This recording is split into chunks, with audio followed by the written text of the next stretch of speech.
Hi అందరికి welcome back to our channel. ఈ రోజు మన ఛానల్లో వీడియో ఏంటంటే గోర్చిక్కుడుగా ఎలా చేసుకోవాలో ఈ రోజు మన ఛానల్లో వీడియో చూసి మీరు అందరూ తప్పకుండా ట్రై చేయండి। చాలా సింపుల్ గా ఎలా చేసుకోవాలో ఎలాంటి మసాలాలు లేకుండా చాలా ఈజీగా అయితే ఈ గోర్చిక్కుడుగా అయితే చేసుకోవచ్చు। ఇష్టం లేని వాళ్ళు కూడా చాలా ఇష్టంగా తింటారు। అది ఎలానో ఈ వీడియో చూసి అయితే మీరు తప్పకుండా ట్రై చేయండి। ముందుగా మనం మార్కెట్ నుండి తెచ్చుకున్న ఈ గోర్చిక్కుడుగాయని చిన్న చిన్నగా కట్ చేసుకోవాలి। ఆ తర్వాత ఒక ప్యాన్ పెట్టుకొని అందులో కొంచెం వాటర్ అయితే పోసుకోవాలి। ఎందుకంటే మనం ముందుగానే కొంచెం గోర్చిక్కుడుగాయని అయితే ఉడికించుకోవాలి। ఆ తర్వాత ఒక 2 చెంచాల వరకు అయితే శనగపప్పు అయితే నానబెట్టుకోవాలి। ఈ గోర్చిక్కుడుకాయలో శనగపప్పు వేసుకుంటే చాలా టేస్టీగా ఉంటుంది। చాలా మంది అయితే హోటల్లో ఇలానే మీరు టేస్ట్ చేసి ఉంటారు। ఈ హోటల్ స్టైల్లో రావాలంటే ఈ వీడియో లాస్ట్ వరకు చూస్తే మీ అందరికైతే అర్థమవుతుంది। పర్ఫెక్ట్గా గోర్చిక్కుడుకాయ ఎలా చేసుకోవాలో ఈ రోజు ఈ వీడియోలో చూసి మీరు అందరు తప్పకుండా ట్రై చేయండి। ముందుగా గోర్చిక్కుడుకాయని అయితే కొంచెం ఉడికించుకోవాలి। ఆ తర్వాత అందులో ఉన్న వాటర్ అయితే తీసేయాలి। ఆ తర్వాత ఇంకో ప్యాన్ పెట్టుకొని అందులో ఒక 2 టేబుల్ స్పూన్ల వరకు ఆయిల్ అయితే వేసుకోవాలి। ఆయిల్ హీట్ ఎక్కిన తర్వాత మనం ముందుగా ఆవాలు జీలకర్ర అయితే వేసుకోవాలి। ఈ గోర్చిక్కుడుకాయ కర్రీ చేసేటప్పుడు అయితే స్టవ్ అయితే హై ఫ్లేమ్లో పెట్టుకోకూడదు, ఎందుకంటే తొందరగా మాడిపోతుంది కాబట్టి స్టవ్ అయితే లో ఫ్లేమ్లో పెట్టుకోవాలి। ఆ తర్వాత మనం ముందుగా కట్ చేసి పెట్టుకున్న పచ్చిమిర్చి అయితే వేసుకోవాలి। అలాగే ఒక ఉల్లిగడ్డ అయితే చిన్నగా కట్ చేసుకొని అయితే వేసుకోవాలి। ఈ గోర్చిక్కుడుకాయలో కొంచెం ఉల్లిగడ్డ ఎక్కువ వేసుకుంటే టేస్ట్ అయితే చాలా బాగుంటుంది। హోటల్ స్టైల్లో రావాలంటే పర్ఫెక్ట్గా రావాలంటే ఈ వీడియో చూసి మీరు అందరు తప్పకుండా ట్రై చేయండి। ఇంట్లో గోర్చిక్కుడుకాయ ఇష్టం లేని వాళ్ళు చాలా మంది ఉంటారు, ఇలా చేసి చూస్తే చాలా ఇష్టంగా తింటారు। ఇందులో కొంచెం ఉల్లాకు ఉంటే వేసుకోండి, లేదంటే స్కిప్ చేయండి। నా దగ్గర ఉల్లాకు కొంచెం ఉంది కాబట్టి ఇందులో అయితే వేసుకున్నాను। చాలా ఇష్టంగా తింటారు, ఇష్టం లేని వాళ్ళు కూడా కొంచెం కరివేపాకు అయితే వేసుకోవాలి। ఇవన్నీ వేసుకొని అయితే ఒక 2 నిమిషాల పాటు అయితే కలుపుకోవాలి। ఆ తర్వాత మనం ముందుగా నానబెట్టుకున్న శనగపప్పు అయితే వేసుకోవాలి। ఒక 5 లేదా 10 నిమిషాల వరకు అయితే శనగపప్పు అయితే నానబెట్టుకోవాలి। ఈ హోటల్ స్టైల్లో ఈ శనగపప్పు అయితే ఎక్కువగా వేసుకుంటారు। చాలా పర్ఫెక్ట్గా టేస్టీగా రావాలంటే కొంచెం శనగపప్పు వేసుకుంటేనే గోర్చిక్కుడుకాయ టేస్ట్ అయితే చాలా బాగుంటుంది। ఇవన్నీ వేసుకొని ఒక 2 లేదా 3 నిమిషాల పాడైతే కలుపుకోవాలి। స్టవ్ హై ఫ్లేమ్లో పెట్టుకోకుండా లో ఫ్లేమ్లో పెట్టుకొని గిన్నె మాడగొట్టకుండా అయితే చాలా జాగ్రత్తగా అయితే చేసుకోవాలి।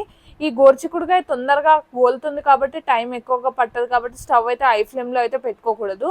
ఈ పప్పు వేసుకున్నాక పప్పు అయితే కొంచెం గోలాలి కాబట్టి టేస్ట్ కోసమైనా గోలాలి కాబట్టి కొంచెం గోలించుకోవాలి। ఆ తర్వాత ముందుగా కొంచెం చిటికెడు పసుపు అయితే వేసుకోవాలి। ముందుగానే ఉడికించి పెట్టుకున్న చిక్కుడుకాయని అయితే వేరే గిన్నెలో అయితే తీసుకోవాలి, ఎందుకంటే ఈ కర్రీ చేసేటప్పుడు ఆ గోర్చిక్కుడుకాయలో అయితే నీళ్ళు అయితే ఎక్కువగా ఉండకూడదు, ఈ నీళ్ళన్నీ తీసేయాలి। ఆ తర్వాత ఇలా రంధ్రాల జల్లెల్లో వేసుకొని ముందుగా మనం అయితే ఫ్రై చేసుకోవాలి। ఇక్కడ శనగపప్పు వేసుకున్న తర్వాత గోర్చిక్కుడుకాయ అయితే వేసుకోవాలి। చాలా సింపుల్గా అయితే అయిపోతుంది। ఇందులో ఎలాంటి మసాలాలు అయితే బయట నుండి తీసుకొచ్చి వేయాల్సిన అవసరం లేదు। ఈ గోర్చిక్కుడుకాయ చపాతీలో కానీ చిన్నపిల్లల నుండి పెద్దవాళ్ళ వరకు అయితే ఎవరైనా తింటారు, ఎందుకంటే ఈ స్టైల్లో కొంచెం శనగపప్పు వేసుకున్నాం కాబట్టి టేస్ట్ అయితే చాలా బాగుంటుంది। మీరు అందరూ ఒకసారి అయితే తప్పకుండా ట్రై చేయండి। మీ ఇంట్లో ఎప్పుడు ఈ గోర్చిక్కుడుకాయ చేస్తే ఎవరు తిని ఉండరు, ఇలా ఒకసారి ట్రై చేసి చూడండి, చాలా ఇష్టంగా తింటారు। ఇందులో మీ రుచికి సరిపడా సాల్ట్ అయితే వేసుకోండి, ఒక 2 చెంచాల వరకు అయితే సాల్ట్ అయితే పడుతుంది, మీ టేస్ట్కి సరిపడా సాల్ట్ అయితే వేసుకోండి। అలాగే 1 లేదా 2 చెంచాల వరకు అయితే కారం అయితే వేసుకోవాలి। మొత్తం పచ్చిమిర్చితో అయితే కూడా చేసుకోవచ్చు, అది మీ ఇష్టం అండి, కాకపోతే ఇందులో ఒక 2 చెంచాల కారం అయితే వేసుకోవాలి। ఇవన్నీ వేసుకొని ఒక 2 నిమిషాల పాటు అయితే మంచిగా కలుపుకోవాలి।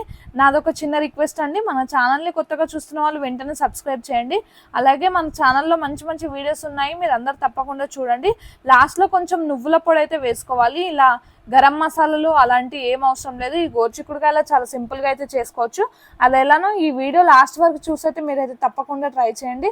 లాస్ట్లో కొంచెం నువ్వుల పొడి అలాగే కొత్తిమీరాకు ఉంటే వేసుకుంటే సరిపోతుంది, ధనియాల పొడి అయితే అవసరం లేదు ఇక్కడ, ఎందుకంటే మనం కొత్తిమీరాకు వేస్తున్నాం కాబట్టి ధనియాల పొడి అయితే అవసరం లేదు। చాలా సింపుల్గా అయిపోయింది।